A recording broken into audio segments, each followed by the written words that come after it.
අයිබෝන් වලට සුබ දවසක් වේවා. ඉතින් කුසලා සිම්පල් ලයිෆ් මගේ YouTube channel එකට ඔයාලව ආදරෙන් පිළිගන්නවා.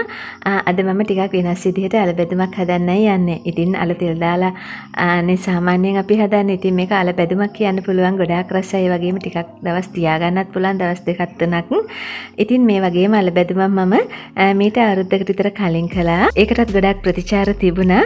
ඉතින් නැවතත් මට මේක හදන්න හිතුණා. මොකද නොබලපු අයට බලා ගන්නත් එක්ක අද උදේ මම මේ අල බැදුම හැදුවා. ඉතින් මේ විදිහට හදපු මගේ අල බැදුම කාපු මගේ සමහර යාළුවෝ කෙනා ගොඩාක් රසයි මේක හදන විදිය වීඩියෝ එකක් කරන්න කියලාත්. ඉතින් ඒ හින්දා මට හිතුණා අද උදේ මේකේ වීඩියෝ ක්ලිප් ටිකක් ගන්න ඕනේ කියලා. ඉතින් මම මේකට අරන් තියෙනවා අත්තාපල් මේ ප්‍රමාණයෙන් සුද්ධ කරලා සෝදලා අරන් ආවා. ඒ වගේම මිරිස්, සුදු ලුණු, බීලුණු, කරපිංචා ඒවත් මේ ප්‍රමාණ වලින් ගත්තා. අර ටික කපා ගන්න ඕනේ. ගොඩාක් ලොකුටත් නැතුව මෙන්න මේ ප්‍රමාණයට. ඔයාලට කොටු හැඩයට වගේ කපා ගන්න තියෙනවා නම් හොඳයි.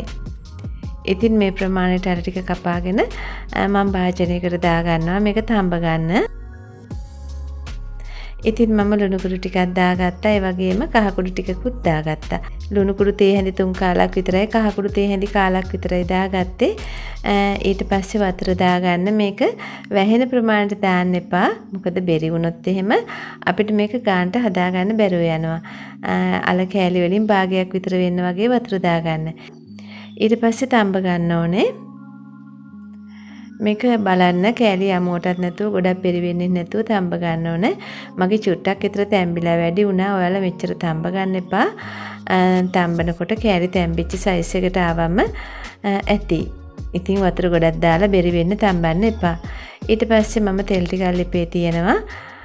රත් වෙනකොට දාලා බෙද ගන්නයි යන්නේ. ඉතින් තඹලා තමයි බදින්නේ මේක. ඔයාලට මේක ආමුවෙන් බදින්නත් පුළුවන්. එතකොට තෙල් ගොඩාක් යනවා. ඒ වගේම කාලෙත් ගොඩාක් යනවා.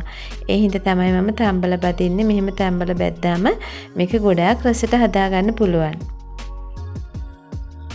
ඉතින් මම ඔයාලට පෙන්නන්නම් මේක බෙද ගන්න ප්‍රමාණය.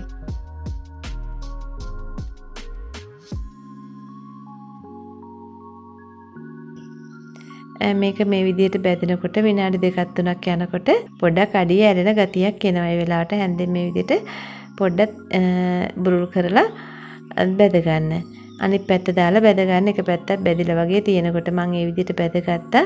මේ විදිහට ලස්සන රන්වන් පාට වෙනකම් බැද ගන්න. දුඹුරු පාට කරගන්න එපා. හොඳට බැදෙනවා මේක. විනාඩි 6ක් විතර යනකොට බැදෙනවා. එහෙම මම ඔක්කොම ටික බැදගත්තා. ඔයාලට පේනවා ඇති මේ බෙදෙන ප්‍රමාණය. ඉතින් හොඳ සුවඳට තියෙනවා බෙදලා ඉවරුනහම. ඉතින් ඒ බෙදපු ටික තමයි තියෙන්නේ. මම ලුණු, ඒ වගේම මිරිස්, සුදු ලුණු, කරපිංච, රම්පේ කොලයක් එහෙම කපාගත්ත මේ ප්‍රමාණය. සුදු ලුණු චූටියටම කපා ගන්න. සුදු ලුණුයි කරපිංච ටිකකුයි බී ලුණු ටිකක් තීනියට ලියා ගන්න. රම්පේ කොලයකුයි මිරිසුයි මේ ප්‍රමාණයට කපා ගත්තම ඇති. ඊට පස්සේ නැවත මම තෙල් ටිකක් මේ විදිහට පෑන් එකකට දාලා අවතී හැන්දක් දාගත්තා තෙල් රත් වෙනකොට. ඉතින් ඔයාලට හිතෙන්න පුළුවන් මේක ගොඩාක් තෙල් අධික කෑමක් කියලා. නමුත් අල බැදුම මේ විදිහට රසට හදාගන්න මේ විදිහට බැද ගන්න ඕනේ. ඊට පස්සේ ටෙම්පරාදු කරගන්න තෙල් ඕන වෙනවා. ඉතින් පිරිසිදු පොල් තෙල් ගන්න. එතකොට අපේ ශරීරයට අගුණ නැහැ පිරිසිදු පොල් තෙල් වලින් කෑම හදපුවම. ඊට පස්සේ අපට පුපුරනකොට මම දාගත්තේ සුදු ලුණු.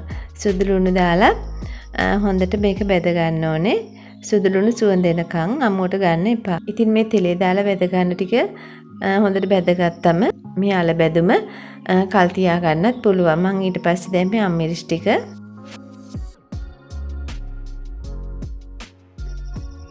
දැන් පොඩියට කපාගත්ත බීලුණු ටික. ඉතින් මේක දාලා හොඳට බැද ගන්න. තෙල් ගොඩාක් ඕනේ නැහැ. මේ තෙල් ටිකෙන්ම බැදගත හැකි. ඊට පස්සේ කරපිංච ටික හීනෙට කපාගත්ත කරපිංච ටික. කරපිංච වැඩිපුර තියෙනවා නම් තව ටිකක් අරගන්න. ඊට පස්සේ රම්පේ කොලයක් මම මේ විදිහට කපලා එකතු කළා. දැන් මේක හොඳට මිශ්‍ර කර කර පොඩ්ඩක් බැද ගන්න. මම උඹලකඩ කෑලි ටිකක් එකතු කරනවා. ඔයාලා වෙජිටේරියන් අය නම් මේවා දාන්න ඕනේ නැහැ.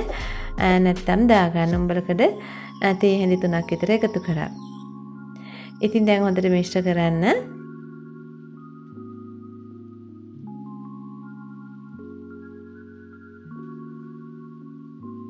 මම මේකට තව කරපිංච ටිකක් එකතු කරනවා කොළ පිටින්ම. එකෙන් අපේ ඇල බැදුමට අලංකාරයක් වගේම රසයක් ගුණයක් එකතු වෙනවා. ගොඩක් කරපිංච දැම්මම. ඉතින් දැන් මම මේකට කෑලි මිරිස් තමයි එකතු කරගන්නේ. කෑලි මිරිස් තේ හැඳි 3ක් විතර එකතු කරගත්තම ටිකක් වැඩිපුර දාගත්තාම ටිකක් සැරට හදා ගන්න පුළුවන් රසට. ඒ වගේම ගම් මිරිස් කුරුත් මං චුට්ටක් එකතු කළා. ඒකිනුත් ගොඩක් රස එනවා. ඊට පස්සේ මේකට මම අල කෑලි ටික එකතු කරගන්නවා බැදගත්ත. ඉතින් අර මිශ්‍රණය හොඳට බැදීගෙන එනකොට තමයි මේක එකතු කරන්න ඕන. අමුවට එකතු කරන්න එපා. ඉතින් මේක හොඳට මිශ්‍ර කරගන්න. මට දාන්න එක දෙයක් අමතක වුණා. ඒක ඔයාලා කෑලි මිරිස් දානකොට දාගන්න ලුණු. ඉතින් මම ලුණු දැන් එකතු කරන්නේ ලුණු අපි අල වලට දාලා තැම්බෙන්න තියුවට ලුණු මිශ්‍රණයට ලුණු නැති හින්දා ලුණු ටිකක් දාගන්න ඕනේ. ඉතින් දාලා හොඳට මිශ්‍ර කරන්න. ඉතින් අපේ අල බැදුම ගොඩාක් සුවඳයි ගොඩාක් රසයි. මෙහෙම හදාගත්තම ඔයාලට අමුත්තෙක් ගෙදරට ආවම වගේම ඔයාලට කෑම එකක් අරන් යනකොට කොහේ හරි මේ විදිහට අරන් හදන් ගියාම නරක වෙන්නේ නැහැ. ඒ වගේම ගොඩාක් සුවඳට රසට කන්න පුළුවන්.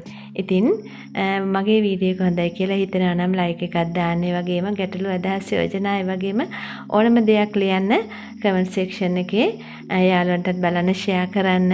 ඉතින් තාම අලුත් කෙනෙක් නම් ඔයා මගේ channel එකට මාව subscribe කරලා එකතු වෙන්න. මගේ ලිපි බලා ගන්න පුළුවන්. මගේ channel එකේ යන රෙසිපි බලා ගන්න පුළුවන්. පත්තරයක් තියෙනවා අපේ අම්මා කියලා. සිකුරාදට ඒක ඔයාලට බලා ගන්න පුළුවන් ගත්තොත්. ඉතින් ගිහින් එන්නම් නැවත මේ වගේ වීඩියෝ එකකින් අපි ආයෙ හමු වෙමු. සුබ දවසක් ආදරණීය ඔයාලා ඔක්කොටම.